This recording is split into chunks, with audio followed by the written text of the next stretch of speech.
Unun qiymətində artım oldu. Çörək bahalaşacaqmı? Son bir ay ərzində Azərbaycanda 50 kiloluq un kisələrinin topdan satış qiymətlərində müəyyən dəyişikliklər müşahidə olunub. Anadolu Qidai MMC və AVT MMC qiymətlərini kiçik bir artımla 27,7 manatdan 27,8 manata yüksəldib. Eyni zamanda bir sıra digər şirkətlər də unun topdan satış qiymətlərinə 10 qəpik əlavə edib. Maraqlıdır ki, Qarabağ un MMC qiymətində kiçik azalma edib, Avrora MMC-də isə artım olub. Dövlət Statistika Komitəsinin məlumatına görə Azərbaycanda unun pərakəndə satış qiyməti hər kiloqram üzrə 2026-cı ilin yanvarında yerli istehsal üzrə illik 0,3% artaraq 1,29 manat, xarici istehsal isə 4,23% artaraq 1,78 manat olub.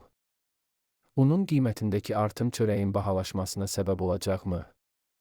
Global Info, azda danışan İqtisadi Resursların Öyrənilməsi Mərkəzinin sədri, İqtisadiyyat üzrə fəlsəfə doktoru Ruslan Atakişiyev deyib ki, Azərbaycanda çörək satışında müxtəlif növ məhsullar istehlakçılara təqdim olunur.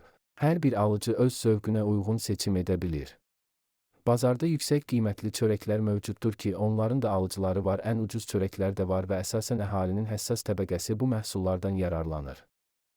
İqtisadçının sözlərinə görə cüzi qiymət artımları adətən çörəyin ən aşağı kateqoriyasına təsir göstərir. Lakin məsələ dövlətin nəzarətindədir. Bu səbəbdən də hər hansı istehsalçı və xaricdən un gətirənlər məsələyə həssas yanaşırlar. İstehsalçılar və satış şəbəkələri qiymət artımlarına tərəddüd edir və qiymətlərin digər çörək növlərinə təsirini diqqətlə izləyirlər. Bununla belə iqtisadçılar yaxın perspektivdə çörəyin bahalaşacağını istisna edirlər.